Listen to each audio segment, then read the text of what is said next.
Je suis littéralement sur le cul.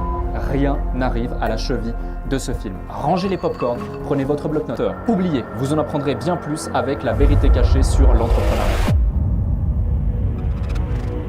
Avec le film La vérité cachée sur l'entrepreneuriat, je prends de gros risques et je ne me fais pas que des amis, car je vous dévoile l'envers du décor du business en ligne. Parmi les choses passionnantes et contre-intuitives que vous allez découvrir, je vais entre autres anéantir tous les mythes que l'on vous a insidieusement fait avaler. Voici ici certains mensonges d'entrepreneuriat des plus courants.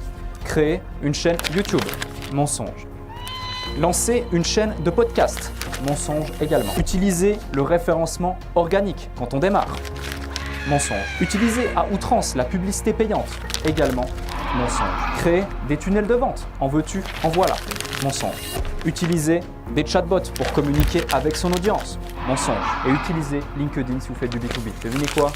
Mensonge. Et bien d'autres encore, aussi farfelus et ridicules les uns que les autres. Trop souvent, ils semblent a priori expliquer la réussite de certains entrepreneurs à succès. Mais en réalité, il n'en est rien. Et si vous les avez implémentés sans avoir de résultats massifs, aujourd'hui, vous êtes plus proche de la faillite qu'autre chose. Mais vous devez impérativement vous procurer ce que j'appelle à la 6e minute du film, l'antidote, pendant qu'il en est encore temps. Celui qui va vous permettre de passer de 0 à 5 000 euros par mois, qui est totalement différent de celui qui va vous permettre de générer vos premiers 25 000 euros par mois, et lui-même encore différent de celui que j'ai utilisé pour faire mon premier mois à 100 000 euros. Et puis, il y a celui que nous utilisons pour générer plusieurs millions d'euros par an. Maintenant, si vous souhaitez obtenir votre antidote et découvrir la vérité cachée sur l'entrepreneuriat, il ne vous reste plus qu'à cliquer sur le lien qui s'affiche à l'écran et visionner ce film qui est offert pour une durée limitée. Ne perdez pas votre temps avec d'autres films, conférences en ligne ou webinaires qui ne vous apprendront rien. Ce film a été créé spécialement pour bouleverser votre business et changer votre vie.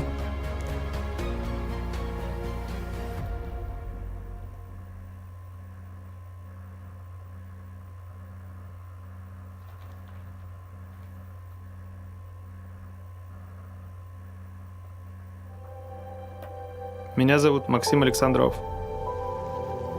Я развиваю туризм на Шантарских островах, чтобы каждый человек мог увидеть кита. И это было бы невозможно без партнеров, на которых всегда можно положиться. Локобанк для бизнеса.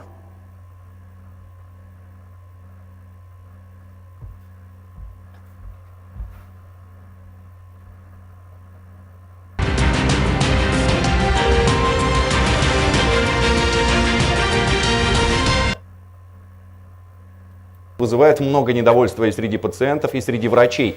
Но для того, чтобы привести помещение в порядок, необходимо как минимум 20 миллионов рублей. Ну а днем ранее глава республики поручил найти для поликлиники другое здание, так как в нынешнем ремонтировать уже нечего. А в Можге накануне тушили передвижной медицинский комплекс. По информации пресс-службы Минздрава Удмуртии, вчера в одном из районов города проходила выездная вакцинация. Возгорание началось в отсеке бензогенератора, который обеспечивает подачу электроэнергии.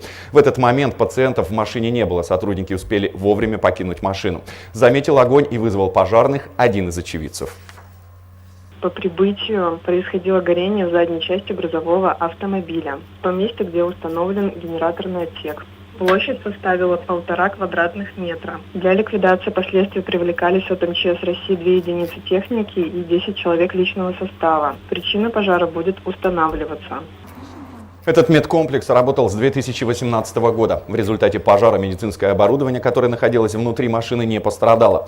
В Минздраве также добавили, что намерены восстановить автомобиль. У грузовика частично обгорела кабина водителя. Сейчас специалисты оценивают ущерб. А в Казани накануне задержали мужчину, подозреваемого в убийстве как минимум 26 пожилых женщин. Этот человек орудовал на территории сразу 12 регионов России, в том числе и в Удмуртии. С 2011 года поволжский маньяк, так окрестили его в СМИ, оставался неуловимым. Как удалось поймать, расскажут наши коллеги из программы «Вести Татарстан». На улице главная поимка убийцы бабушек сегодня главная новость. Правда, здесь до сих пор не верят, что их доброжелательный сосед, новоиспеченный папа – серийный убийца. Здоровался. Ну а так ничего не могу сказать. Ребенок постоянно коляску выносит, мама выходит гулять с ними. В кроссовках, спортивный, выглядит хорошо. В этом доме Радик Тагиров жил с супругой и ее сыном, а недавно в семье родился совместный ребенок. 38-летнего мужчину часто видели во дворе с детьми, с пожилыми соседками был учтив, обходителен, как, впрочем, и со своими жертвами. Возле рынка смотрел, возле магазинов, сумками все и провожал до дома. Иногда звали, иногда напрашивался. Представлялся сотрудником управляющей компании или социальной службы. Такая доверчивость стоила жизни пожилым женщинам. Мужчина их душил всем, что попадалось под руку. Поясом от халата, шнуром от утюга, подушками. А после рассыпал на полу чистящие средства, чтобы сбить поисковых собак со следа. Почему именно вы душили? Тихий, быстрый, безболезненный для них, мне казалось. По разным данным, на его счету порядка 30 убийств. Его жертвы исключительно пенсионерки. Ценных вещей из квартир бабушек не пропадало. Убивал душегуб не ради исключительно. Возле рынка смотрел, возле магазинов, сумками все и провожал. Тагиров жил с супругой и ее сыном, а недавно в семье родился совместный ребенок. 38-летнего мужчину часто видели во дворе с детьми, с пожилыми соседками был учтив, обходителен, как, впрочем, и со своими жертвами. Возле рынка смотрел, возле магазинов, сумками все и провожал до дома. Иногда звали, иногда напрашивался. Представлялся сотрудником управляющей компании или социальной службы. Такая доверчивость стоила жизни пожилым женщинам. Мужчина их душил всем, что попадалось под руку. Поясом от халата, шнуром от утюга, подушками. А после рассыпал на полу чистящие средства, чтобы сбить поисковых собак со следа. Почему именно вы душили? Тихий, быстрый, безболезненный для них, мне казалось. По разным данным, на его счету порядка 30 убийств. Его жертвы исключительно пенсионерки. Ценных вещей из квартир бабушек. Вы душили? Тихий, быстрый, безболезненный для них, мне казалось. По разным данным, на его счету порядка 30 убийств. Его жертвы исключительно пенсионерки. Ценных вещей из квартир бабушек не пропадало. Убивал душегуб не ради денег. 9 лет назад его чуть не задержали в Волжске. В момент преступления в квартиру неожиданно вернулся сын одной из потерпевших, но убийца смог убежать через окно. После этого, как полагает следствие, выбирал жертв, живущих только на первом этаже. Но и такая осторожность не помогла. Сотрудниками уголовного розыска МВД России совместно с коллегами из Татарстана, а также сотрудниками ФСБ России подозреваемый был задержан. Все эти годы работы по его розыску не прекращалась. Фигурант ранее судим по статьям 158 и 222 Уголовного кодекса Российской Федерации. Орудовал серийный убийца Радик Тагиров не только в Казани. Похожие преступления совершал в Мариэл, Удмуртии, Башкортостане, Свердловской области. Составленный фоторобот транслировали на всех телеканалах Поволжья. За его поимку была даже объявлена награда 3 миллиона рублей. Это было еще в 2010-2012 годах. Потом почти десятилетие затишья. Оперативники даже думали, что душегуб погиб или сел в тюрьму. Вычислили его по ДНК. При исследовании вещдоков в Екатеринбурге на забытых преступником платке и зажигалке нашли следы пота. Они совпали с генетическими данными, которые обнаружили при расследовании убийств Поволжья. У него получены образцы биологического материала. По делу назначен комплекс необходимых экспертиз. Следователи планируют выйти в суд с ходатайством об аресте фигуранта. В ближайшее время Радику Тагирову изберут меру пресечения. Эльмира Исмагилова, Алмаз Хакимов, Рамзиль Мигранов, Вести, Татарстан. С нового года в Удмуртии заработает новая мера поддержки многодетных. По инициативе главы республики семьи, родившие третьего и последующего ребенка, начиная с 1 января, могут получить выплату в 240 тысяч рублей. Единственное условие – многодетные должны быть признаны нуждающимися в улучшении жилищных условий. Сумму можно внести как раз на первоначальный взнос по ипотеке, либо потратить ее на строительство собственного дома. Очень важно как раз эта приставка строительства жилого дома. Вы помните, что все остальные меры в основном выделяются только на ипотеку. И здесь могут ее использовать только городские жители. Вот впервые у нас могут использовать эту меру и сельские жители. Мы называем это региональным материнским капиталом. В 2021 году на эти выплаты заложено 75 миллионов рублей. Так что по подсчетам министерства воспользоваться ею смогут порядка 300 многодетных семей. Кстати, улучшить свои жилищные условия за счет регионального бюджета могут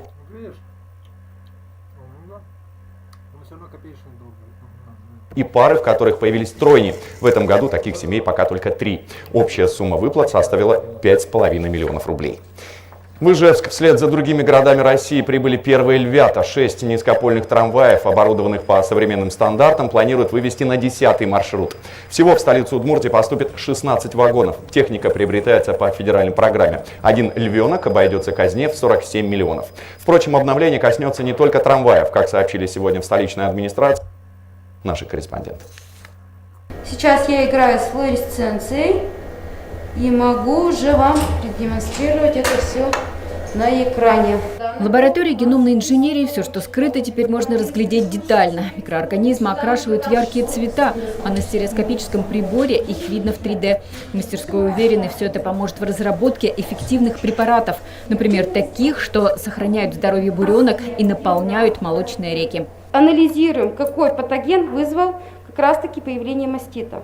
В дальнейшем есть тоже в голове уже такая, и ребята подсказали, и наш ветеринар подсказала, проанализировать воздействие различных групп антибиотиков на подавление этих патогенов, чтобы в дальнейшем рекомендовать уже как раз-таки ветеринарам, в какую сторону двигаться, что быстрее. А это мастерская ветеринарии. Особая гордость – робот-дуэр. Для района это вторая подобная установка. Много всяких данных, да, выдает аппарат? Что еще? Вот, вес, была, не была, еще что? Мы видим все параметры по молоку. То есть мы видим жирность, жир, белок, да, в потоке мы видим лактозу. В Асановском аграрном техникуме теперь работают 5 новых лабораторий. Оборудовали их по нацпроекту образования. Учебное заведение выиграло многомиллионный грант. В данном колледже практически получается, я сегодня подсчитала все составляющие, 47 миллионов 600 тысяч рублей. Это вместе с федеральной составляющей, республиканской, личными, внебюджетными средствами учреждения. В этом году новые лаборатории открылись в 3 среднеспециальных учебных заведениях республики. Главное требование Министерства образования – в СУЗах должны появиться новые профессии из списка ТОП-50. Здесь со специальностями уже определились. Прежде чем открыть эти новые мастерские, мы пролицензировались по 3, для нас они новые специальности. Это электрификация, автоматизация в сельском хозяйстве, эксплуатация и ремонт, эксплуатация сельскохозяйственной техники и ремонт, это по ТОП-50. И 3-я специальность, это у нас была технология переработки сельскохозяйственной продукции. Когда откроется набор в такие группы, пока неизвестно. Вопрос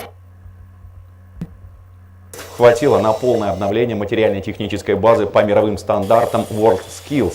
У столяров новые станки и столы, у маляров покрасочные инструменты и строительный фен, у сантехников специальные обучающие стенды.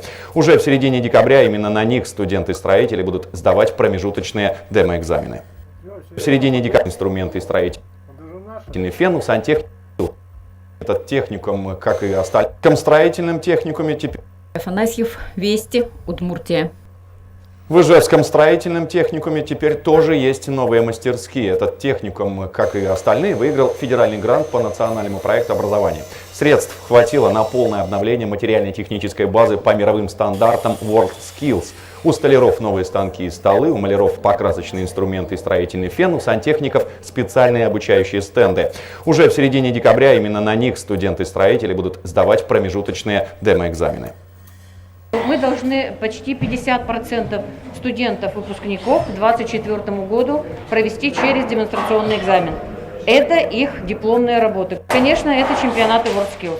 В этом году уже Удмуртская республика поднялась на 14-ю строчку из 85 регионов. Это очень большое достижение профобразования.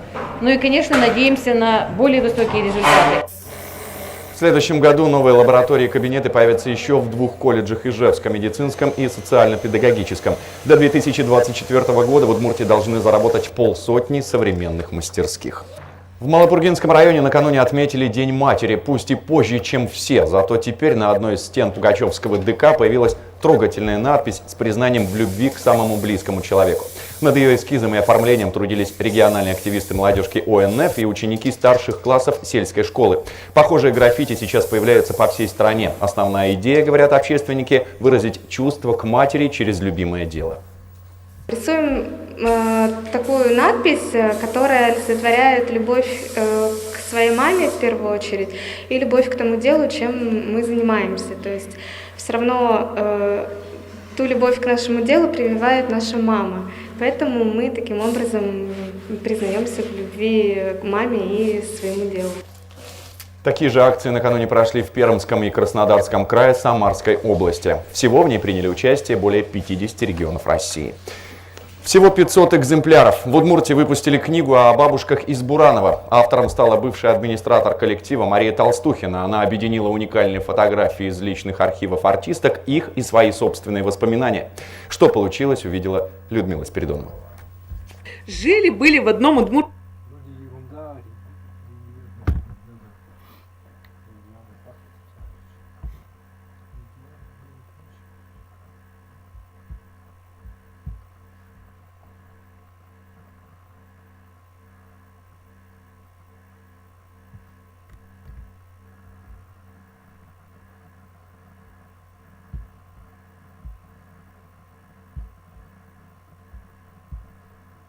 And at the end of the video, I'm going to tell you guys the exact method I use to get my scales this fast. All right, let's go.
Super jacked, beat my record, 113, beat it by 2 seconds.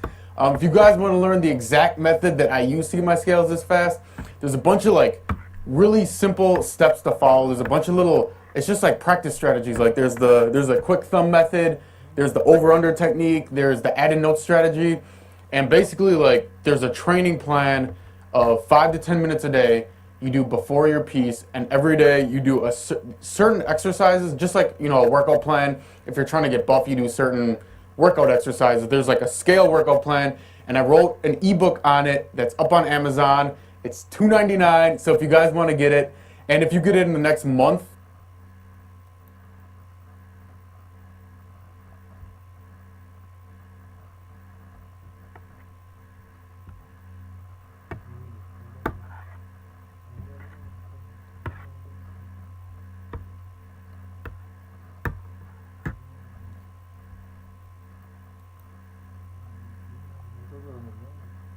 На Wildberries жилеты Браун со скидками до 40%.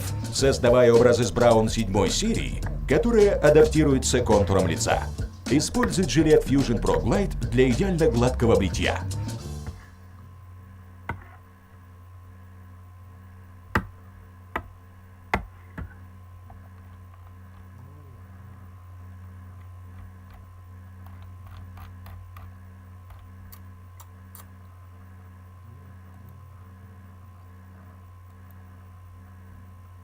You do not have to be perfect to do what I do. You just have to have a calling, a desire to help people.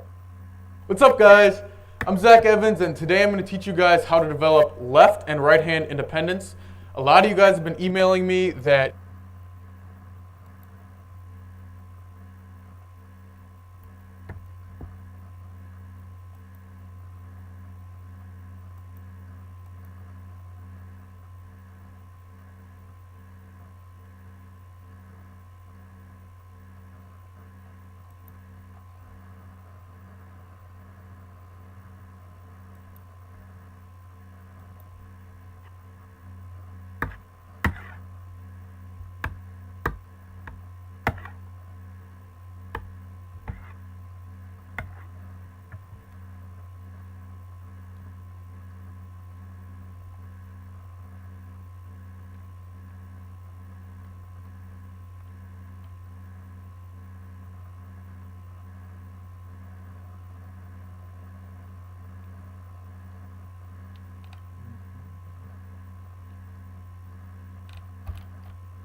זה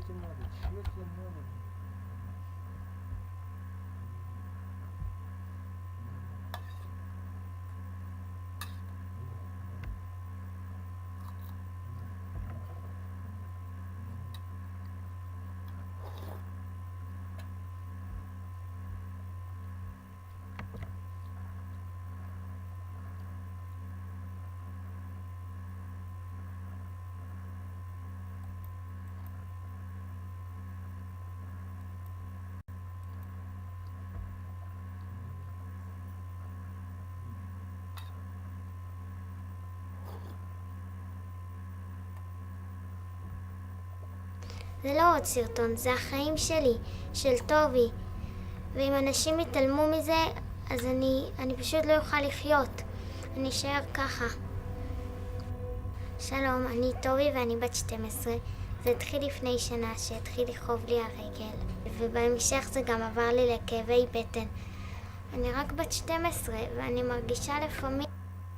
Last week, the Supreme Court of the United States had their say on New York State's capacity restrictions, which restricted the number of attendees allowed in places of worship, but not other government-deemed essential businesses. Justice Gorsuch in the ruling said this as he rolled back Governor Cuomo's restrictions on places of worship. He said, quote, "It is time, past time, to make plain that while the pandemic poses many grave challenges, there is no world in which the Constitution tolerates color-coded executive edicts that reopen liquor stores and bike shops, but shutter churches, synagogues, and mosques." Behind me, you will see displayed images of Democrat hypocrisy playing on loop. These images depict the following. They show Governor Gavin Newsom of California dining both maskless and indoors at the fancy French Laundry restaurant despite severe lockdown restrictions against indoor dining for the very people he governs. You'll see Chicago Mayor Lori Lightfoot celebrating in the non-socially distant streets of her city. You will see Speaker Nancy Pelosi indoors at a hair salon in San Francisco when salons in California were only open for outdoor services. And you will see CNN's Chris Cuomo staging his emergence from quarantine in a made-for-television moment, coming out of the basement, and this was after Cuomo was spotted breaking his brother, Governor Cuomo's quarantine rules to go for a bike ride in the Hamptons. Also notable is San Francisco Mayor London Breed, who followed Governor Newsom's lead in dining at the French Laundry with a group of 8 people. And finally, Los Angeles County Supervisor Sheila Kuehl dining outdoors at her favorite Santa Monica restaurant after voting to ban outdoor dining at 31,000 restaurants throughout LA, calling outdoor dining a most dangerous situation. Quite clearly, these Democrats do not follow their own edicts. They act in a way that their own citizens are barred from acting. Governor Cuomo's decision to impose restrictions on the size of religious gatherings was rebuked by the highest court in the land. But what was Cuomo's response? Instead of showing deference to the Constitution, he attacked the legitimacy of the court. Governor Cuomo said this, "You have a different court, and I think that was the statement that the court was making. We know who he appointed to the court. We know their ideology." Well, in fact, the ideology of those on the Supreme Court who made the decision to support the First Amendment are in favor of freedom, the Constitution that survives even during a pandemic. This statement from Governor Cuomo strikes at the heart of the issue. Democrats seek control. These images behind me make clear Democrats' mindset. Rules for thee, but not for me. The President stands with you, your freedom, your ability to decide how to best protect your health. We all know how to protect ourselves from COVID-19, wash your hands, socially distance, wear a mask. But as one federal court put it, there is no pandemic exception to the Constitution. And with that, I'll take questions. Welcome back, Kristen. Okay, Good to have you back. Thank you so much. Good to see you. Thank you. Appreciate it. I want to ask you about comments that the Attorney General made to the Associated Press. He said, quote, "To date, we have not seen fraud on a scale that could have affected a different outcome in the election." Given that, why has it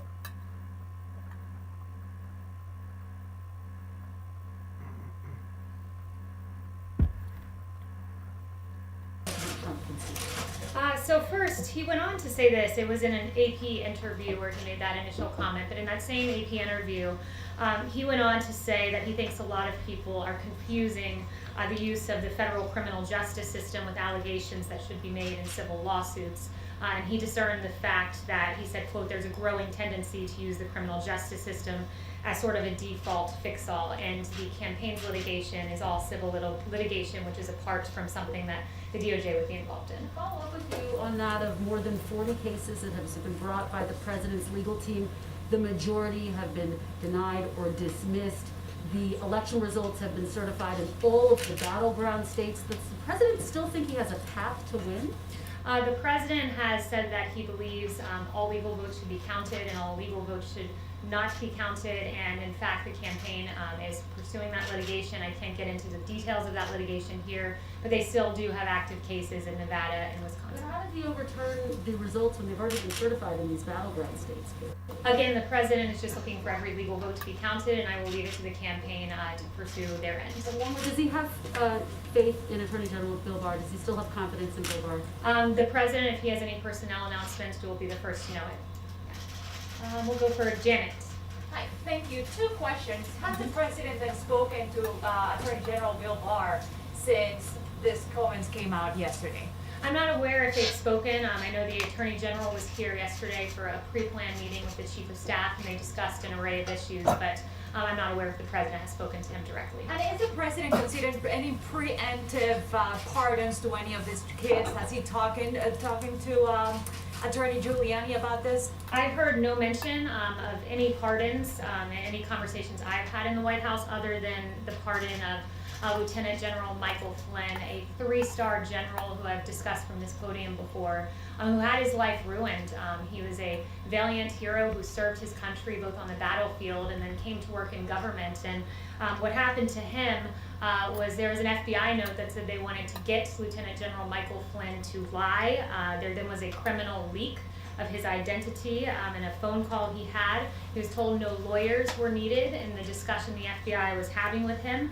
FBI investigators then after said they did not think that Lieutenant General Michael Flynn was lying, but yet he was still pursued in an unjust manner, and the government failed to provide the original FBI 302s from that interview. It was an egregious miscarriage of justice, and we're finally glad that justice was served for a war hero, Lieutenant General Michael Flynn.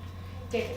Is the President planning to announce his 2024 candidacy in a formal event here at the White House before January 20th or even on January 20th? I've not heard any discussions of that. I'm aware of the reporting, but the President's campaign is currently pursuing active litigation, and that is the focus, at least at the moment. You heard his comments last night. It sounds like he's planning to run again. Do you know if that's a fact? I haven't spoken to him about that again. His campaign is pursuing litigation. I would redirect you to the campaign. Yeah. Yes. Mark Meadows has been meeting with Commissioner Hahn. What is being discussed, and also did the White House get a heads up that the UK was going to be approving the Pfizer vaccine? I'm not aware of any heads up that we were given, but what I will say about Dr. Hahn is it is par for the course for the Chief of Staff to meet with him as we're trying to save American lives with the vaccine in record time. In fact, 2 vaccines, not only a vaccine in record time.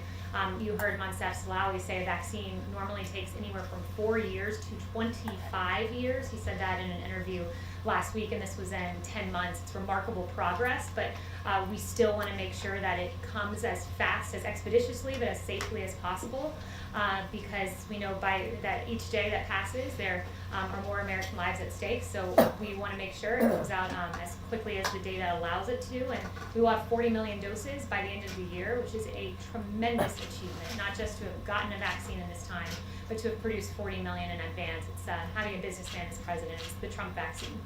Yes, Justin. Thanks. I had a couple of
this lesson, we'll learn an easy method to play several thrilling jazz sounds.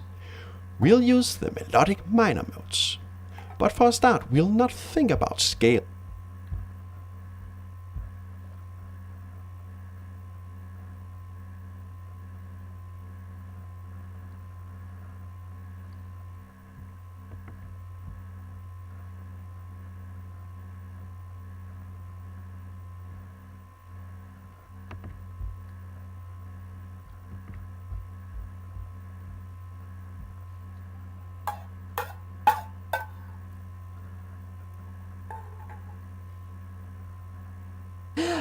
Let's get to the top story this morning. The Attorney General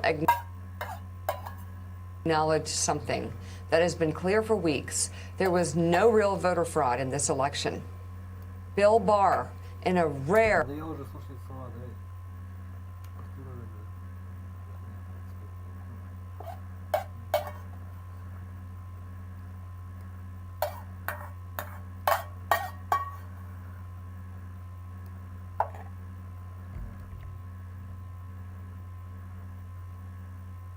Melania Trump, First Lady of the United States and the only Trump family member who's already in prison. You might remember that the last time Melania made news, it was because an ex-friend of hers leaked a recording of her, which made her sound a lot like a Slovenian Scrooge. I'm working like my ass off. I know. Christmas stuff that, who gives a about Christmas stuff and decoration?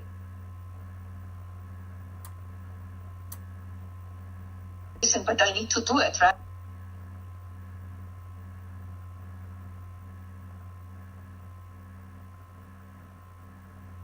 Right?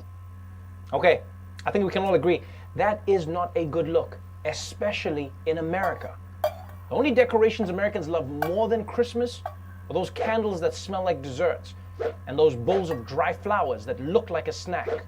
They are not a snack. Those bowls of dry flowers that look like a snack. Or those candles that smell like desserts. And those bowls of dry flowers that look like a snack. They are not a snack. So, after that leaked recording came out, it was obviously important that this year, Melania made it clear that she really, really does give a about Christmas. And it looks like she rose to the occasion. And she may have less than 2 months to go in the White House, but Melania Trump is decking the halls. Today, the First Lady unveiled this year's White House Christmas decorations, and she avoided any controversy with a traditionally festive look. Just released video from First Lady Melania shows the halls filled with festive decorations. The theme for her final holiday season at the White House is America the Beautiful. Each room has its own color scheme, and the Christmas trees are adorned with crafts made by children from all 50 states. There are plenty of traditional style decorations of trees with white lights and red ornaments. There's also a village hospital to honor frontline workers amid the pandemic. На Wildberries жилеты Браун со скидками до 40%. Создавая образы с Браун 7 серии. Oh, they even have a little ornament hospital. Given how crowded the real hospitals are right now, that one better get ready to start taking tiny patients. But on the real though, I think that's a beautiful tribute to healthcare providers. I mean, it is a little strange that the Christmas decorations acknowledge COVID more than the administration has, but still, it is something. But at the same time, I kind of feel bad for Melania. Yeah, because I think she was right in the first place. No one cares that much about Christmas decorations. And before you say, oh, you do, yeah, say that. But you have one tree. She has to decorate the entire White House. If you had to decorate 100 rooms, you'd also end up being like, F these Christmas stuff. But now, because she was busted, Melania has to be more Christmas than even Mariah Carey. Are you happy, people, now? It looks like Christmas threw up all over my house. And you can tell this thing got to her because she definitely went more traditional this year with the decorations. I mean, remember 2018? Those Christmas trees that she dyed with goat blood? And 2017, that was even crazier. She just spray painted Santa's Not Real on the walls. That was pretty out there. But let's move on from the Trump administration to another endangered species, sea turtles. Because contrary to popular belief, being a turtle is not easy, my friends. I mean, yeah, That shell keeps predators out, but it also makes it hard to let anyone in. But luckily this week, some of these little guys caught a little break. Well, it's not only people who flock to Florida. In cold weather, 40 sea turtles were flown to the Florida Keys from Cape Cod yesterday after suffering what's known as cold stunning after they were exposed to frigid water for too long. The Kemp's Ridley sea turtles are considered a critically endangered species. A group of private pilots called Turtles Fly 2 donated their time, aircraft, and fuel to help the cold-blooded creatures recover. The turtles will be returned to the ocean in time for mating season. Tell me that is not adorable. These turtles were freezing, but now because they're in Florida, they're nice and warm, and they all have STDs. And did you see them getting put into that banana box to fly? Oh, they look like a little bunch of Spirit Airline customers. Spirit Airlines, even the turtles don't get enough leg room. I will say though,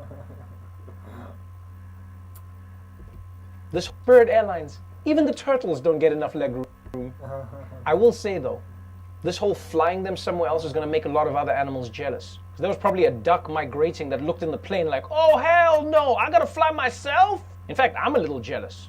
I mean, I'm freezing my ass off too, but nobody's flying me down to Florida for free. I also want to go spread COVID in the club. I will say though, this story really gives you an interesting insight into our society. Because if a turtle gets flown down to warmer weather, they call that preservation. But if an Instagram model gets the same thing, she's called a hoe. Double standard much? Moving on from the ocean to the desert, and the big mystery that has everyone talking.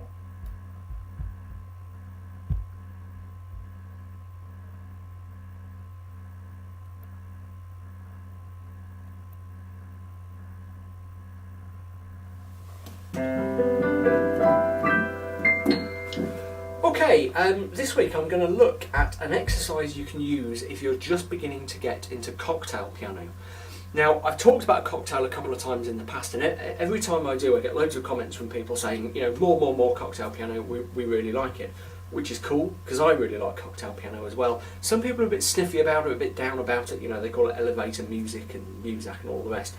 But it's a really fun style to play, and it's really kind of forgiving, and it's actually quite a good way of getting into slightly more challenging styles like jazz. Okay.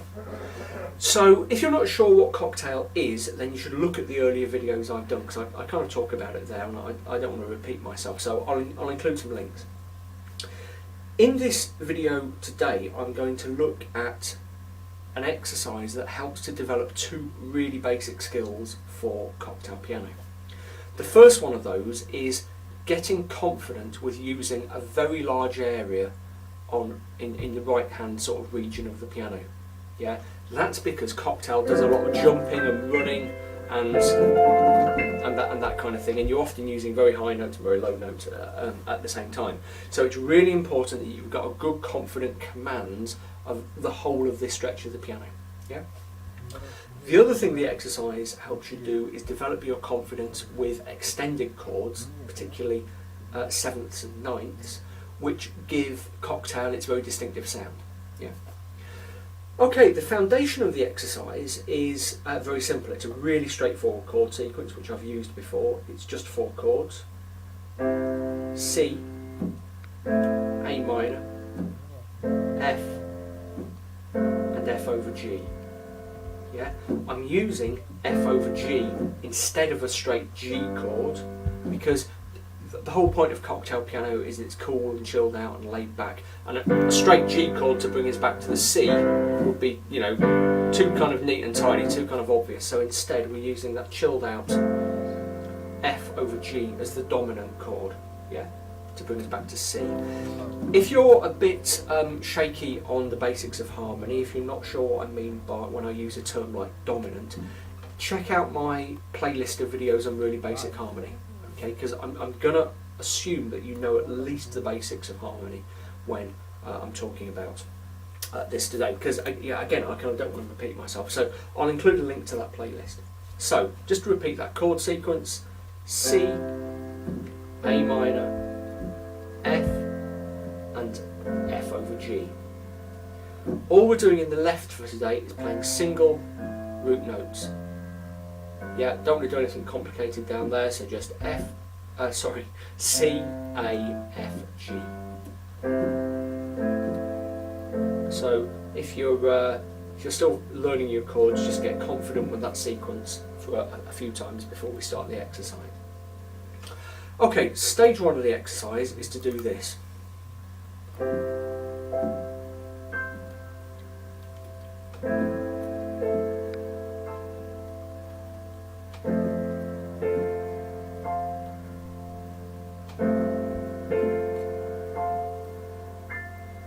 Okay, I'll do that again.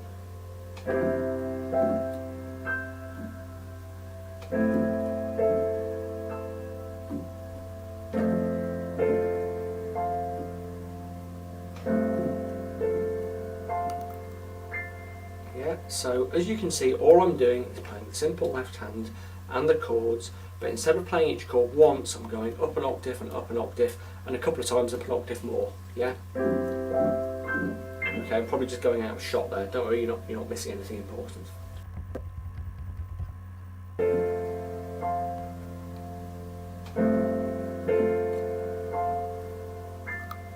Okay, I'll do that again.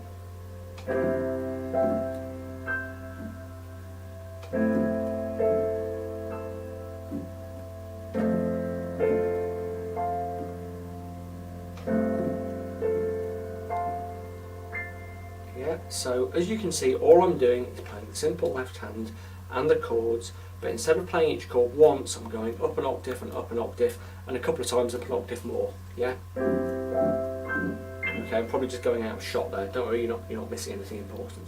Okay. And that's to get used to moving our chords gradually and gently and elegantly up the piano. And when you're doing that, what you should be aiming to do is to hit each chord nice and smoothly and elegantly and confidently. Yeah. What you don't want is to be sort of looking for it. Where is it? Oh, it's there. Where is it? Oh, it's there. You don't want to be bashing it. You just want to hit each one nice and gently.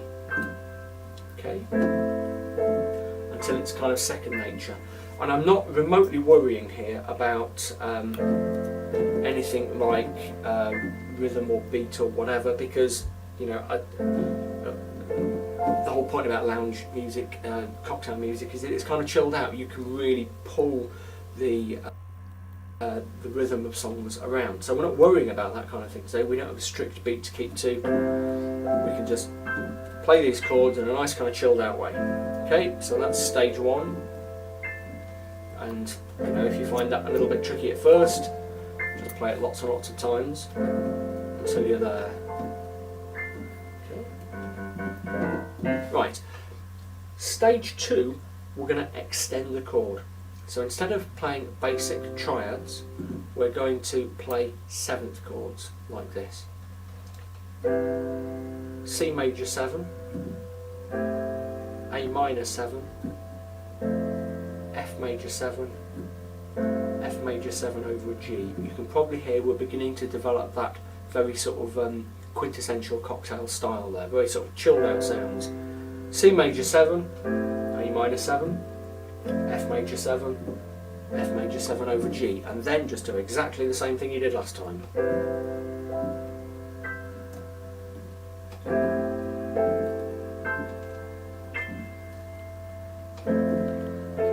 Focus on getting a very kind of elegant, smooth sound. Okay, so when you're hitting the chords, there should be, each note equal, confident without being bashy or harsh, and just, a nice rich sound.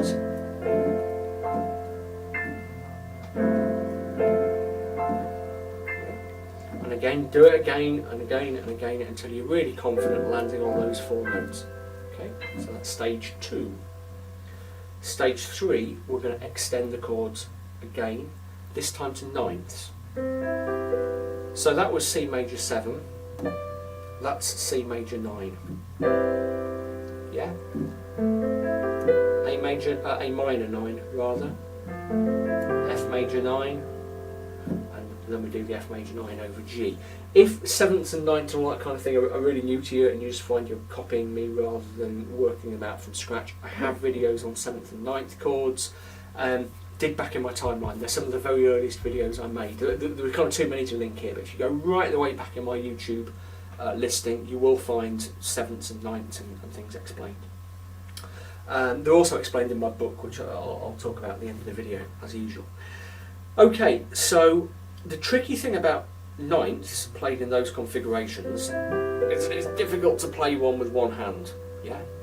So what we do is knock off the bottom note because we're already playing that in the bass. You know, we don't need to worry. In C major 9, we've already got one C going and down here, so we can just play those notes, and we've still got the 9th chord.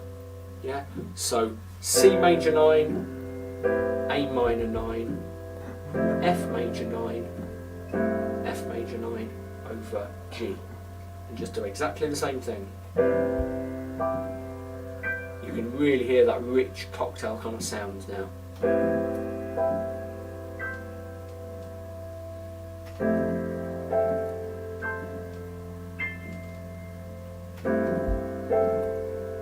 Yeah. So C major, C major 9, A minor 9, F major 9, and F major 9 over G. There we go. Okay, that was stage 3. Practice and practice and practice. Stage 4 is to kind of mix and match your chords and play around with different inversions. Again, inversions are something I've talked about in the past, and you know you'll find lots of videos about me talking about them. So if you're not sure what an inversion is, dig around in my channel, search my channel, and find some of those videos about inversions. What kind of things do I mean? Well, you might do something like this.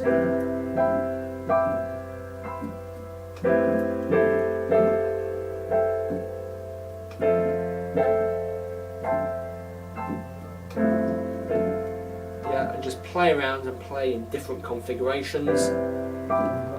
Come up and down.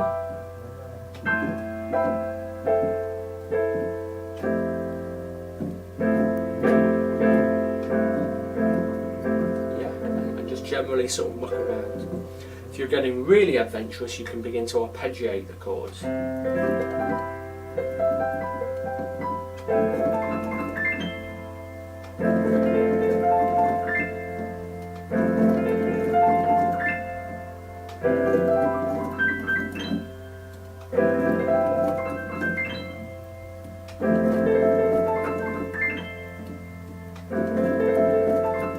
It's a little bit trickier, but you know, if you are more confident on the piano, you can try doing that. What I'm doing there when I'm arpeggiating, I'm not going all the way up because you're all in one go, because that's difficult. I'm playing each inversion twice, or 3 times sometime. Yeah, sometimes.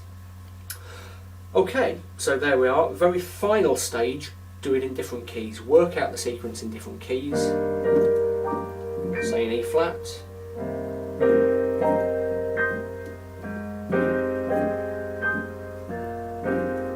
And there you go. And each time we're looking for that very smooth, elegant sound, lots of confidence in the right hand. Yeah? And if you get that all that stuff going well, you'll find that when you begin to work out individual songs, your hands begin to kind of do it naturally. You know, a lot of cocktail piano is just about playing chords up and down the piano in different inversions to support whatever melody you happen to be playing, if you're playing one. Yeah. If you develop this kind of skill for playing chords up and down a lot in different inversions, all you really need is a chord sequence, and you can play pretty convincing sounding cocktail piano. Yeah. When I was a student, I used to play loads and loads and loads of weddings. And half the time I wasn't even playing a real song. I'd just, you know, just mess about with a particular chord sequence, and you know, it was cool. It's really easy and it's really forgiving if you make a mistake. But it's not really easy. It takes a little bit of mastery. But once you're good at it, you can get away with all kinds of horrific mess ups, just because it's such a kind of cool, chilled out way of playing. Okay, there we go. Lots of people keep asking me if I'll write about cocktail piano, and I will do one day. There will one day be hopefully a cocktail piano ebook, probably quite a short one, but I've got so many projects on the go at the moment, it's not going to be for a little while. I would hope later this year I will get that done. While I'm on the subject of books, I should just mention the one I've already got out, How to Really Play the Piano, the stuff your teacher never taught you. If you're unsure about, whoops, just unstick pages there, this is quite an old copy. If you're unsure about stuff like chords and how they work, you'll find the whole first part of the book goes into explaining chords and how to stick them together, which is classically the stuff that if you have had classical piano lessons you won't have had explained to you, because it generally comes much later on. But if you're going to become a decent pop or cocktail or jazz piano player, you have to understand how chords work. So there we go. As usual, any questions or comments or suggestions, stick them in the comments thread. I've got a huge backlog of comments to get through at the moment. If you've left one and haven't replied, I'm sorry. I will be soon.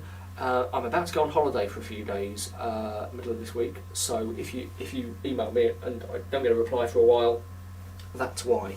Apologies. I will get back to you soon. Okay, so hopefully that was useful, and I will see you next week.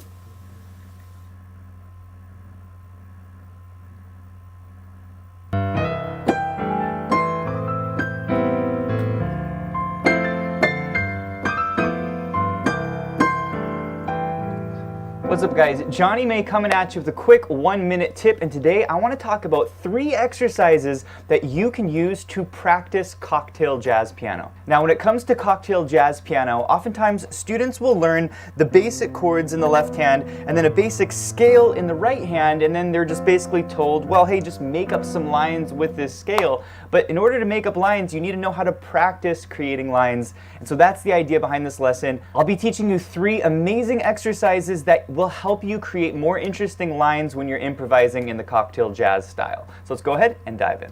Alright, so the first thing we want to do is we want to solo over the most common progression used in jazz music. We talk a lot about this in our courses at pianowithjohnny.com, but the first progression you really should learn if you want to play cocktail jazz is called the turnaround progression.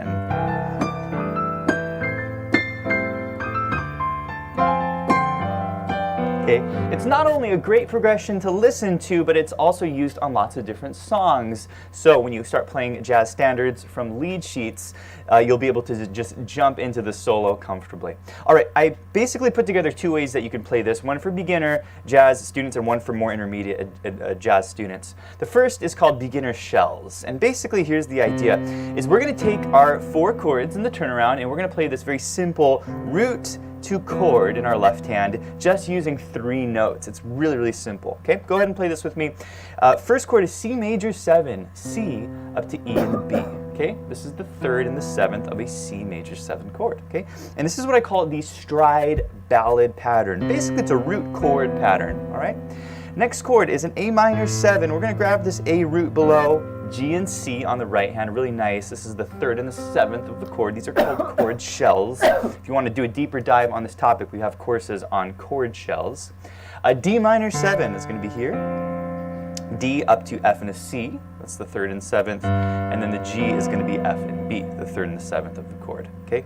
Now, when you're playing chord shells, it's important to put your chords near each other. Notice that we don't have to move that much between the chords. This is called good voice leading, so this is something to be mindful of. All right. We also have a backing track. You can practice this with the track. This is what it sounds like. Here we go.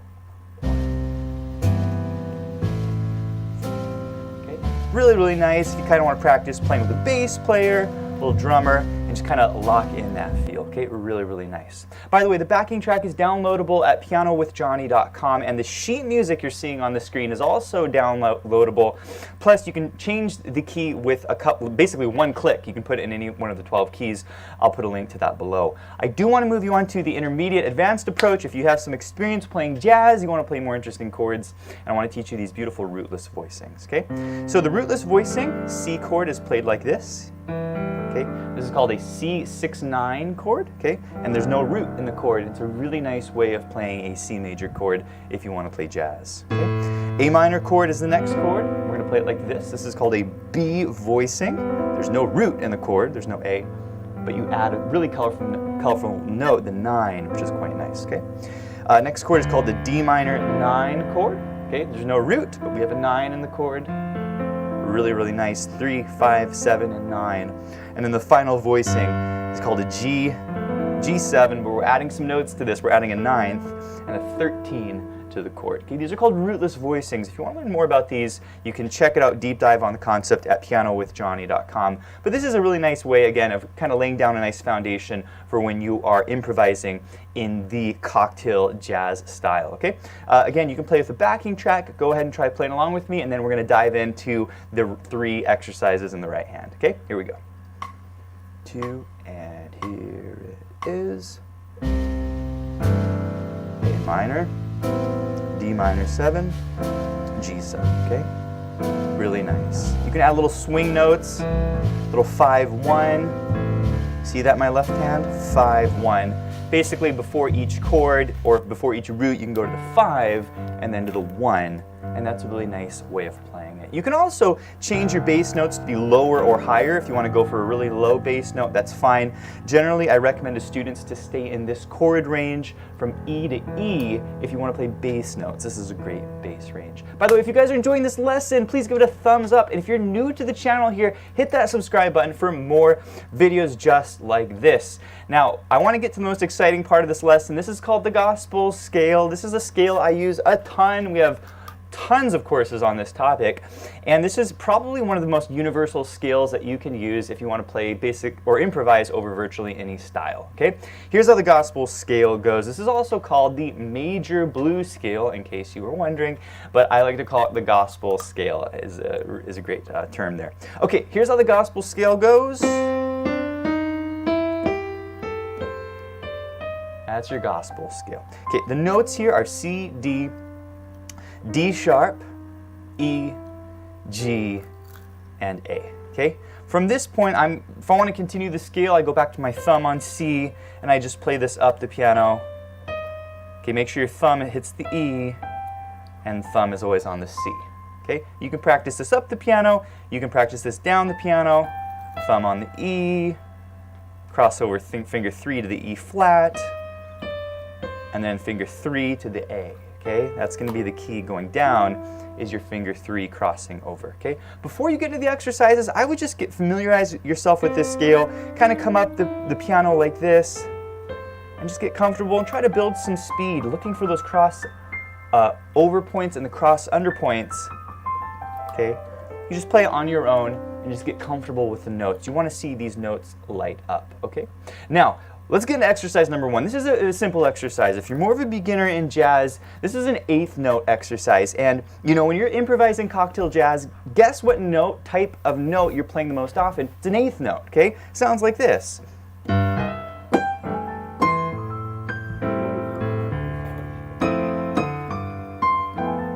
Okay, I'm playing pretty much all 8th notes. You really need to have this technique down. Here's how the exercise goes, guys. We're gonna start on C. We're gonna go basically play the gospel scale up until we get to a high C. We're going to hold there and then come down. And we're going to hold here, okay?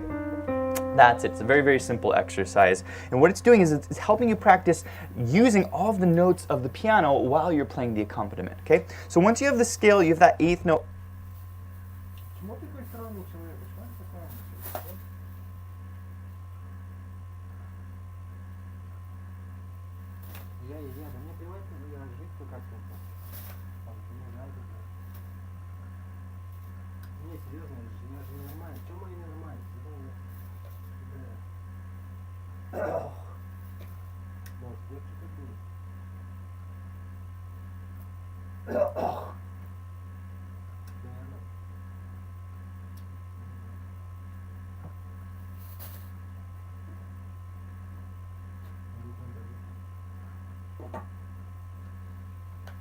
Сейчас скажешь, что он запомнит.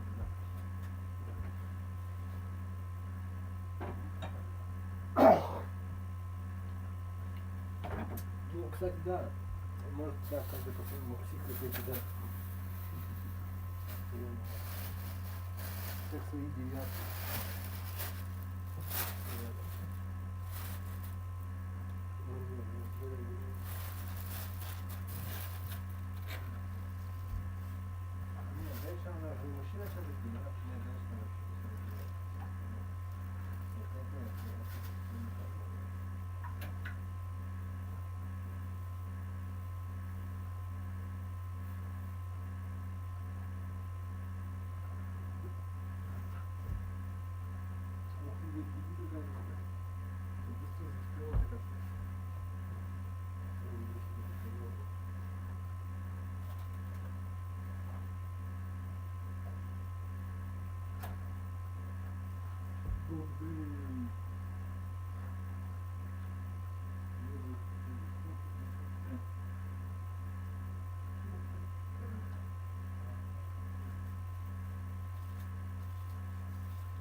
Чем так само делал? Чем так делал?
Что она теперь? Ладно, кому ничего не надо еще, нет?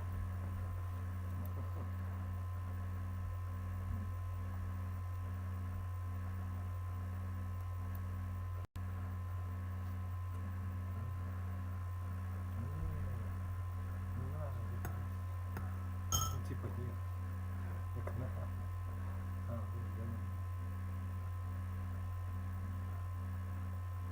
Нет, нет. Кто-то. Опять что тебя нет, если все.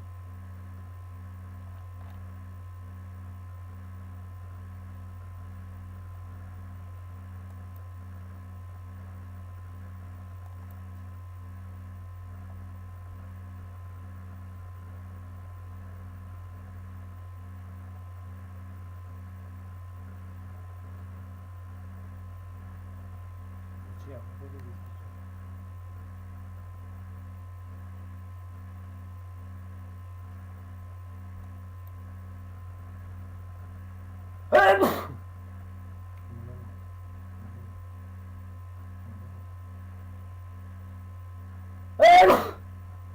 Как это так?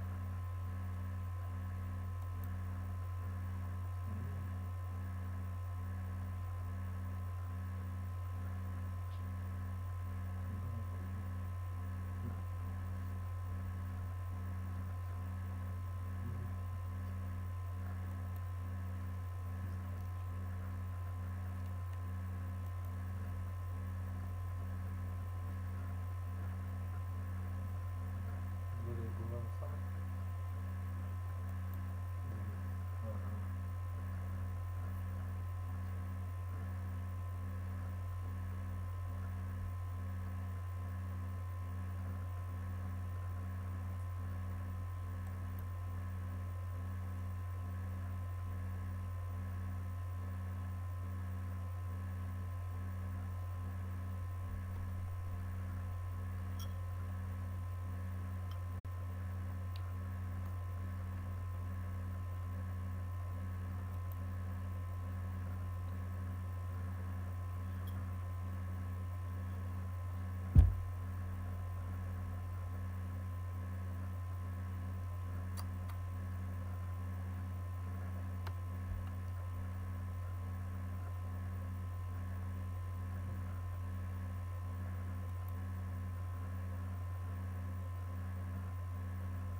пошел нахуй.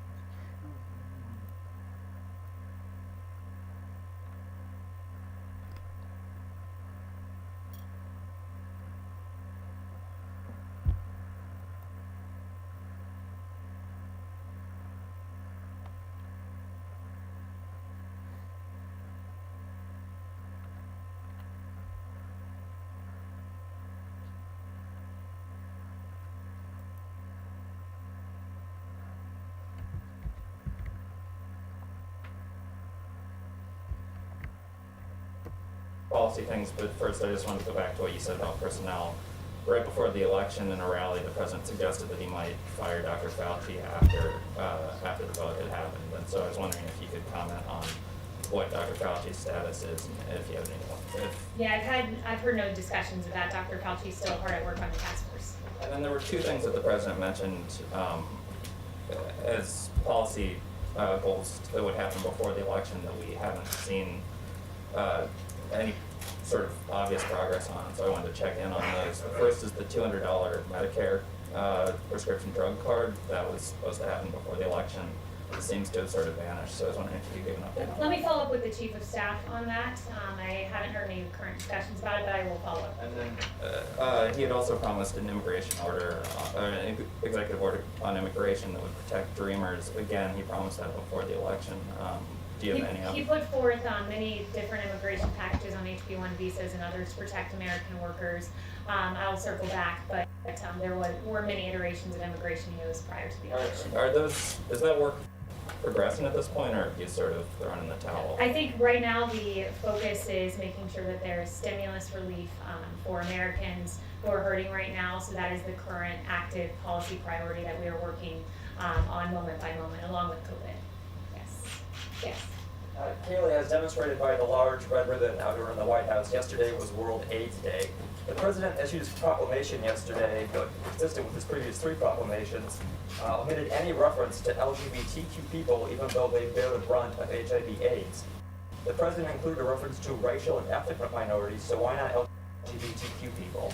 The president honored World AIDS Day yesterday in a way that no president has before, with the red ribbon there. And I think that he commemorated the day as he should have. That doesn't explain why there's no reference to LGBTQ people in the proclamation. Charlotte, go ahead. Thanks, Kaylee. I wanted to ask about Section 230. Is President Trump willing to allow a government shutdown over that in the National Defense Bill? The president has made clear the importance of 230, and I would point you to his tweet about how that pertains to the NDAA. One thing I would say, when you look at 230, just to explain for the American public exactly what that is, it's essentially a shield that is given to social media networks because they claim to be the public square. But in the case of Twitter, Twitter has become a publisher, choosing to fact check certain content. And when you're a publisher, there are certain responsibilities with that. You should not be immune from liability. And when you look at what Twitter has done, on the Ayatollah Khomeini, we were just looking at his Twitter account before coming out here, and just a few weeks ago, the Ayatollah Khomeini of Iran tweeted, quote, "Why is it a crime to raise doubts about the Holocaust?" Something not worthy of a flag by Twitter, which is despicable when you think about it. Also, the Ayatollah has tweeted that Israel is a deadly cancerous growth that should be uprooted and destroyed, something that Twitter did not deem worthy of flagging or blocking in its entirety, and in fact, Twitter executives defended that move in front of the Knesset. This is a very important issue, one that there's even bipartisan agreement that something needs to be done.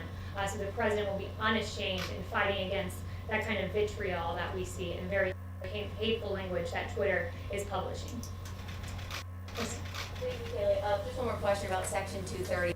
The Democratic chairman of the House Armed Services Committee, he put out a statement essentially saying that these two things are not related, Section 230 and something as big and important for our national security as the NDAA. So I just want to be clear here, is President Trump seriously considering and talking about vetoing the NDAA over Section 230?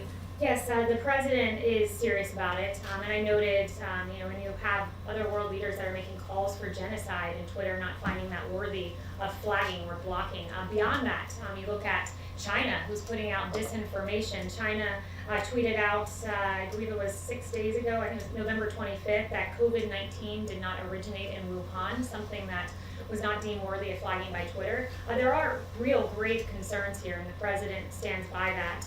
And it also is worth noting that the president will always defend our military, ensure that we get adequate defense funding, as he's gotten $2.9 trillion so far, but he is going to put the pressure on Congress to step up on this. And one more question about Attorney General Bill Barr's comments. I believe you said that you're not sure if President Trump and the Attorney General have spoken since he made those comments, was that right? Yes, I'm not sure if they've spoken. But can you at least tell me, was President Trump upset when he heard the Attorney General say that he has not seen or the DOJ has not uncovered evidence of widespread voter fraud enough to overturn the outcome of the election? I haven't spoken with the president specifically about AG Barr or that comment. And I would also just point everyone to the revised, or the supplemental, I should say, not revised, comment that was put out by AG Barr in the wake of media reporting that seemed to misconstrue his statement. He said this, that some media outlets have, not he, I should say the DOJ spokesperson, some media outlets have incorrectly reported that the department has concluded its investigation of election fraud and announced an affirmative finding of no fraud, and that is not what AP reported nor what the AG stated. I think a lot of the media didn't read beyond that one comment, the civil part versus the criminal part. Well, I think maybe the discrepancy is, you have members of the Trump campaign coming forward and saying that there is hard evidence of widespread voter fraud enough to overturn the outcome of the election, and then you have the nation's top law enforcement officer, the Attorney General, saying if there is, he hasn't seen it. Well, the Attorney General was speaking to what has come before his desk, and again, I point you to the campaign for specific questions on this, but I would just say generally they are pursuing civil litigation, which in fact the Attorney General explicitly said some of this is meant more for civil litigation, which is what the campaign is currently pursuing. Kevin? Haley, is the president seriously considering skipping the inauguration? I'll leave that to the president to make his announcement. He tweeted something to the effect of he knows what his decision is and he'll make his decision. What rationale could he possibly have for skipping? I'm not going to speculate on the president's decision. I'll leave that to him to announce it. Just one follow-up. There was a report yesterday on federal officials investigating a potential bribe for pardon scheme. Has anybody at the White House been questioned by federal law enforcement officials regarding potential bribes for a pardon? No, and in fact, a DOJ official said yesterday that no government official was or is currently a subject or target of the investigation disclosed in this filing. Yeah. Andrea? So thanks for my question. I wanted to ask about FBI Director Wray. Though it looks like President-elect Biden wants to keep him in the job, does that change the president's perspective on FBI Director Wray, and does he retain full confidence in him? No, just a quick follow-up. Yeah, he's made no assessments, and at least in my presence, about that, and if we have any personnel announcements, we'll let you know. Okay, great. Can I just follow up on the vaccine issue? You said 40 million doses. I recall the president saying, and perhaps even you saying, that you were looking for 100 million doses by the end of the year. That 40 million is quite a bit short. So can you just clarify that number? So there are currently 6 vaccines that we have identified as vaccines that we were hopeful would come to fruition, and with several of those, if not each of them, I can follow up with you on the exact number. We have manufacturing contracts. We have manufactured doses with several of these, but they have to come to completion. So with each new vaccine that comes, along with that will come millions and millions of doses that have already been manufactured in time.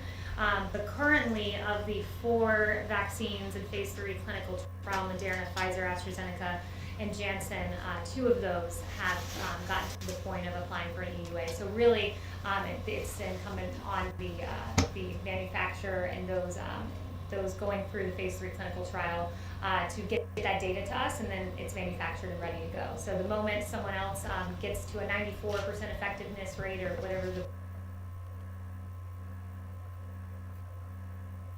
barometer is, we will have those doses. Yes. Yes. Yeah, thanks, Kaylee. I have just 2 quick questions, like Georgia officials have said election workers there are facing threats because of the president's false claims about winning the state and his rhetoric about the election. Does the president condemn threats against election workers, or does he take any responsibility for those threats? We condemn any threats against anyone. There's no place for violence. What I will say, though, too, is that the president's lawyers, they were doxxed by a left organization. Their private information put out, so we're seeing that happen to people on both sides of the argument, and there's no place for that ever anywhere. And then just real quick, the CDC director today said that the next few months could be among the worst public health months in American history. I wonder, does the White House, is it setting a good example for the public for the White House to hold in-person holiday parties at a time when the CDC and other organizations are asking Americans to forego those kinds of celebrations for their own safety? Yeah, so if you can loot businesses, burn down buildings, engage in protest, you can also go to a Christmas party. You can celebrate the holiday of Christmas, and you can do it responsibly, which is why the East Wing has noted that they'll have smaller guest lists, masks are going to be available, social distancing is going to be encouraged, hand sanitizing stations, among other measures. But we will engage in the celebration of Christmas, and there will be a Hanukkah celebration as well. Yes. Yes, Meredith. Thanks. Does President Trump, has he had any kind of conversations with allies on Capitol Hill about challenging Joe Biden's electoral college vote with Congress? We saw one of his allies today said he plans to do that. Is that a conversation that the president's had at all? Not that I'm aware of. Enos? Oh, yeah. The White House Coronavirus Task Force is privately telling governors that Americans under the age of 40 who gathered with people outside their households at Thanksgiving are dangerous to others and should isolate immediately. Why is the White House not publicly sharing that same information with Americans? You said that was in a what document? The White House Coronavirus Task Force is privately telling governors that those Thanksgiving celebrations. That Americans under 40, yeah. There's CDC guidance out there as to when you should and should not isolate, so I would point you to that. That's all been publicly available since the beginning of all of this. Christian. Yeah, thanks, Kaylee. So if some version of the defense authorization makes it to the president's desk with language that terminates Section 230, would he sign it into law, even if there's language in there that renames bases bearing Confederate, names or named after Confederate officials? Yeah, he's said before he's very much against the Warren Amendment, and public polling is with him on that. How that intersects with the 230 tweet, I will have to follow up with him about. I don't know if that position has changed, given what he tweeted recently, but I will follow up on that. And then on China, yes. Joe Biden told the Times that he doesn't want to roll back the China tariffs or the phase one trade deal. You know if the president plans on reaching out to Mr. Biden to talk about, China trade, since it's been such a hot policy issue, or any other policy really, before January 20th? I'm not aware of any plans of that at the moment, but if I do, I'll let you know. Yeah. Meredith.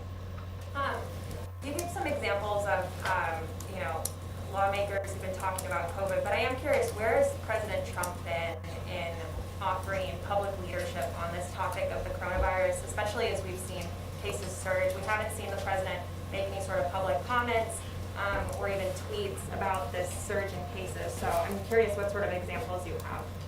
Yeah, quite a bit. I mean, he's created the greatest testing system in the world. He gave a press conference about 2 weeks ago, I believe, on the vaccine, which he has done at warp speed because he's torn down bureaucratic barriers. He's been hard at work. He's done, I don't know how many coronavirus task force briefings from this podium, but the work he's done speaks for itself. The fact that now the case fatality rate in this country is 2%, it was 6% in April, and what that means is it's a testament to our therapeutics. Another thing that happened recently, in fact, mid-November, got almost no attention, but it's again a testament to the president, is the two new therapeutics. They are renditions of, one is a monoclonal antibody, another one is a Regeneron therapeutic, and these two therapeutics are given to people with mild to moderate COVID symptoms that are at high risk for severe COVID or hospitalization. So the fact that we've got to the point where we now have therapeutics we can give you in advance to try to prevent you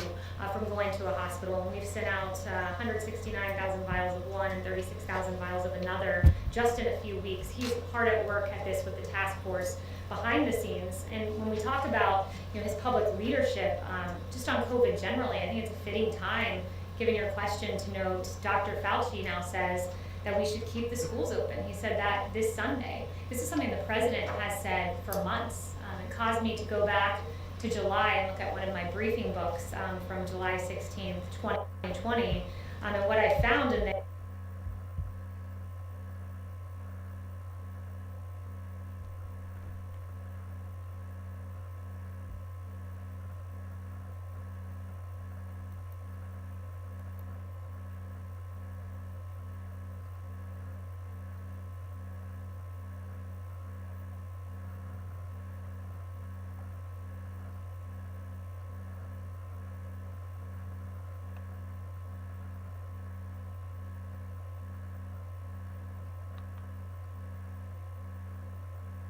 What's important is that the student understood that in a very personal, internal way, and that's what you want. You want this kind of personal, internal understanding. So the repetition is important, but I think it's also the reason why you shouldn't minimize unless the student can do something right from the get-go, because unless the student has a sense of what it means to have a perfectly free rotation in this kind of larger, magnified way, it's not going to work well when you start to minimize.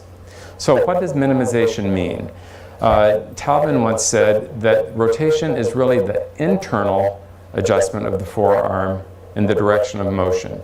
That means when you're playing to the right, the forearm adjusts internally to the right. When you're playing to the left, forearm adjusts internally to the left. We don't see these internal adjustments,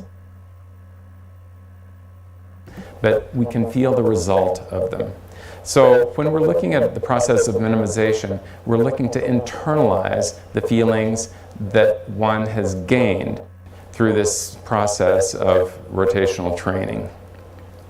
Now, the minimization is more than about just making the rotation smaller. And I feel like this is a place where people stumble needlessly. That the larger rotational motions you see, let me just demonstrate that for those of you that may be unclear about what I'm talking about. So if I'm using my forearm to put each finger down, then that is a large visible rotation. When we minimize that, it becomes something other than a small version of that. In other words, it's not just a small version of clicking from finger to finger. That's part of how you get there, but it is more than that.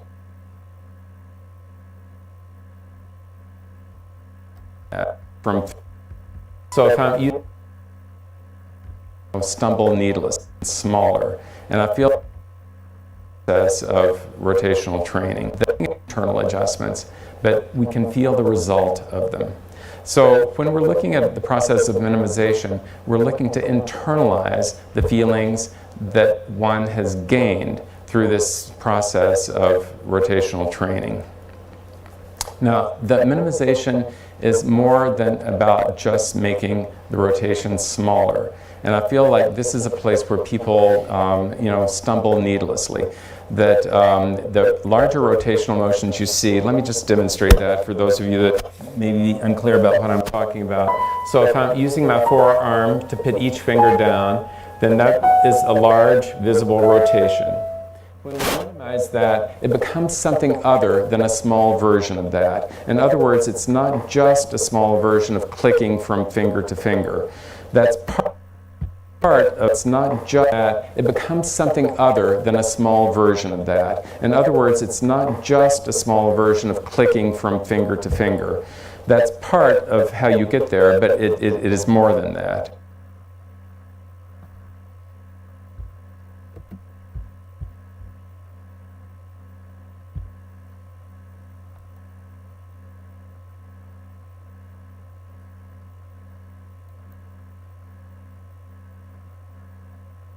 So this is something actually to keep in mind, that we work so hard on connecting the forearm to the hand, because there's usually no forearm, there's a piece of wood there.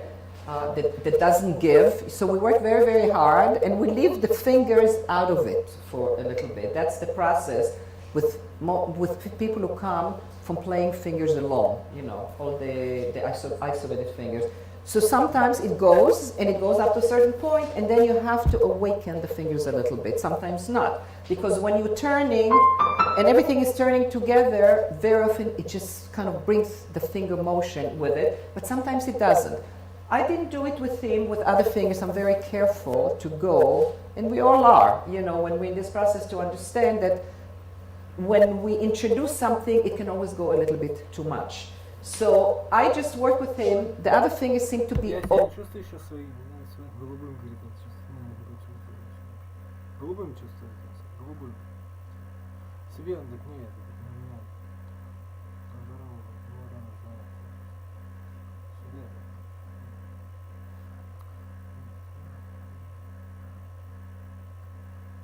Что тебе надо? О себе они говорят просто, о себе они тебе говорят. Okay, but the thumb was stiff. So now that the forearm is moving much better, I introduce, as you turn, to move a little bit the thumb. Thumb moves from here, and of course it's connected all the way to the elbow, but the feeling of the thumb moving freed it up and also makes it easier to move across to get there, and then to play, you know, to play the thumb right after. So now that the forearm is moving much better, I introduce, as you turn, to move a little bit the thumb. Thumb moves from here, and of course it's connected all the way to the elbow, but the feeling of the thumb moving freed it up and also makes it easier to move across to get there, and then to play, you know, to play the thumb right after the crossing.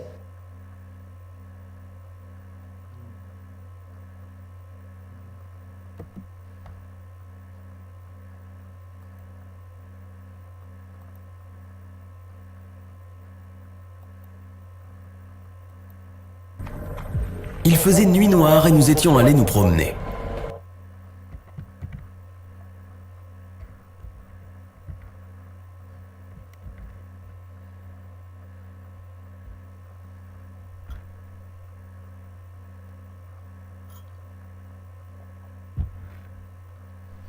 Quel est le meilleur moyen de rajouter un zéro à ton chiffre d'affaires à une vitesse record?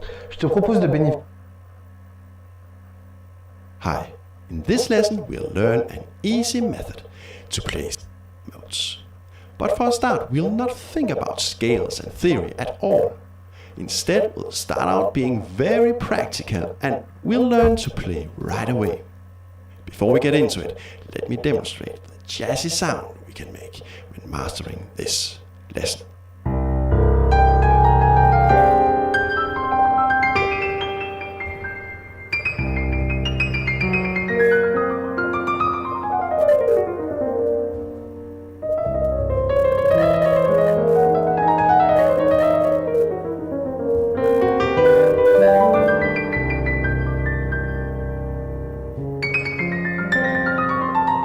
Right now I switch between different melodic minor modes, and in that way I add different nice flavors to our C bass note. The really great thing is that I use a quite simple method to do all this. Very soon I'll show you that method. My name is Oliver Prehn, by the way, and this is a new jazz lesson.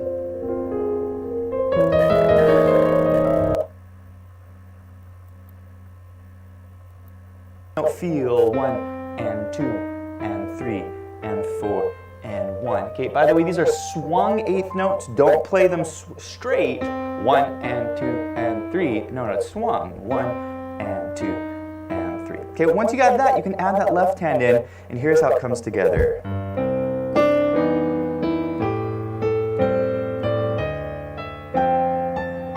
And then we take it down.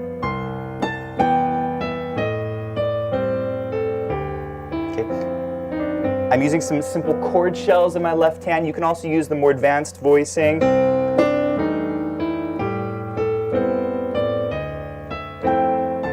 Okay, really, really nice.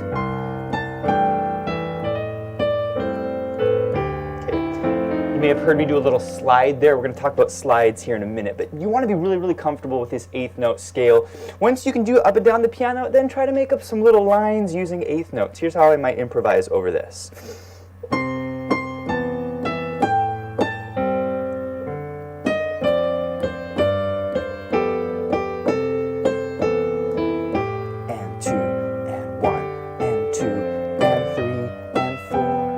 Notice the lines have a start and an end point. This is really, really important as you create lines. If you guys want to do a deeper dive of this topic, by the way, we have the Jazz Ballad Soloing Challenge at Piano with Johnny. I believe this is an hour to 2 hour long course where we do a much deeper dive on how to create lines. But I want to teach you exercise number 2. This is a triplet.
Hi, and welcome to today's episode of Piano TV. So, the topic for today is the mysterious squiggly line that you might sometimes come across in your music. It sits above your notes, it might be with the letters TR and then a squiggle, and you're kind of like that actually. They're there too, and you can probably get sheet music. Usually, this means there's like a tiny little music staff written above the actual music staff with the like C sharp to C.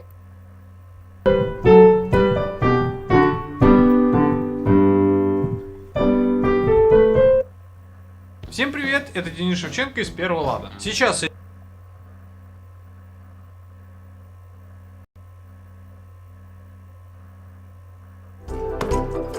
When you give a gift you make yourself,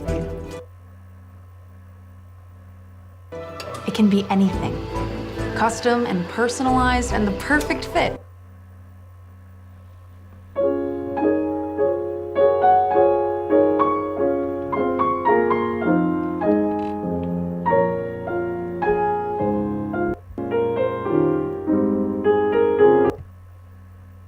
But I wonder how many of you return to your slide in Pianist Magazine issue 78.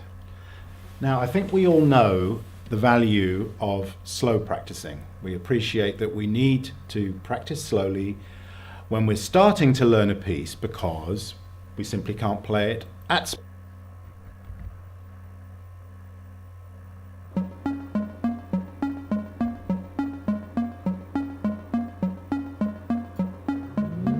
Не трогай, это на Новый год. Хотя уже можно. Skillbox приготовил для вас бесплатно.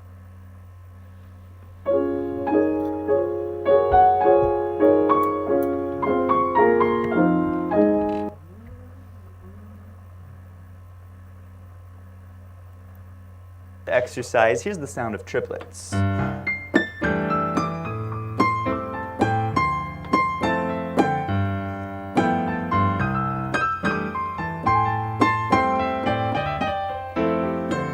Okay, they really move a lot more, and this is a really, really important note value to have in your playing. Okay, how do you practice triplets? You're going to play 3 notes per beat up the piano using the gospel scale or the major blues scale. Here's the feel. 1, 2, 3, 4. 1, 2, 3. You're going to do a hold there and bring it down. 1, 2, 3, 4. 1, 2, 3, 4. That's it. Those are triplets. Okay, 3 notes per beat. Once you have that down, add the left hand. Here's how you'd play it with the more beginner left hand. We'll go slow.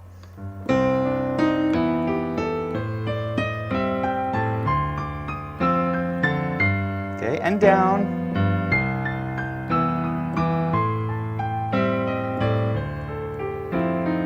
Okay, notice I throw that little quick 5-1 in. Okay, that quick 5-1 lines up with the 3rd triplet on every beat. Next, I want you to try improvising with triplets, okay? So again, you want to create some nice simple lines. Remember, a line has a start and an end point. So you want to leave a little gap between your lines. This is how this one would sound.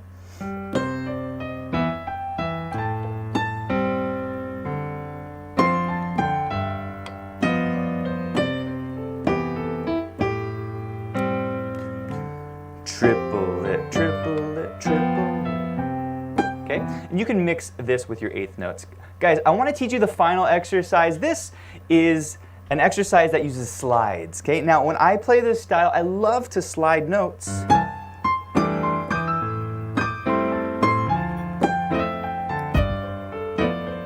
Okay, and how do you practice slides? Well, this is a slide scale exercise. What we're going to do is practice slides up the piano and then down the piano. Okay, here's how it goes. Basically, on your gospel scale, okay, you're going to slide the E.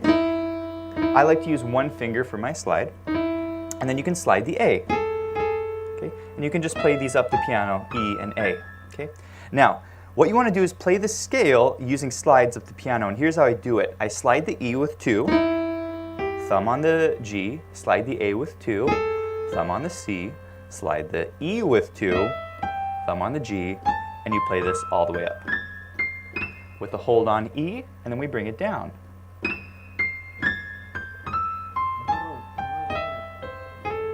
Makes sense? Now you can use other fingering. You don't have to use this fingering. Sometimes I'll go 2, 3, 2, 3. That's fine, okay? It's just a bigger jump, okay? So you can use whatever fingering feels more comfortable to you, and then once you have that down, go ahead and play it with the left hand. Here's how it would sound.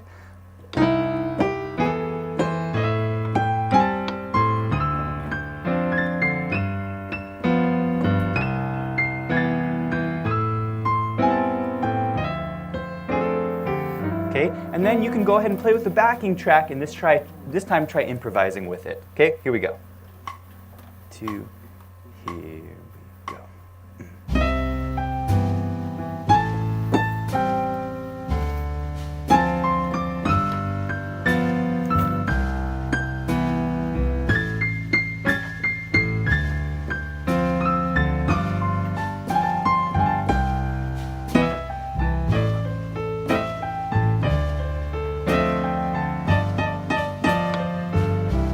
Alright guys, this concludes this week's quick tip, and if you enjoyed this lesson, I want to encourage you to check out pianowithjohnny.com. We have over 600 step-by-step lessons in cocktail jazz, Latin jazz, jazz swing, improvisation, blues, a ton of other styles, theory, technique. Also, check out the Piano with Johnny membership. This gives you unlimited access to our entire course library.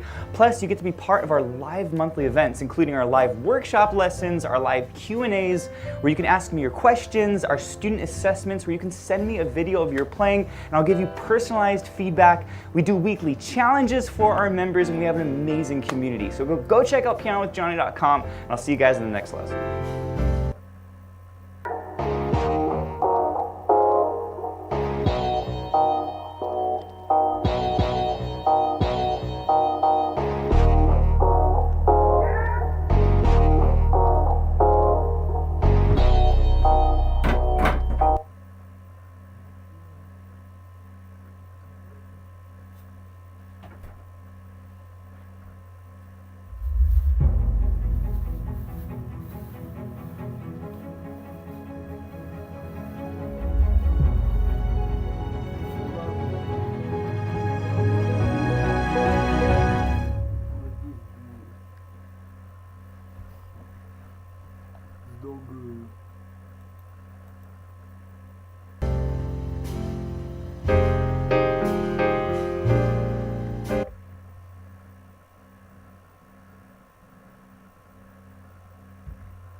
Я ложусь 2 часа. Что за 2 часа?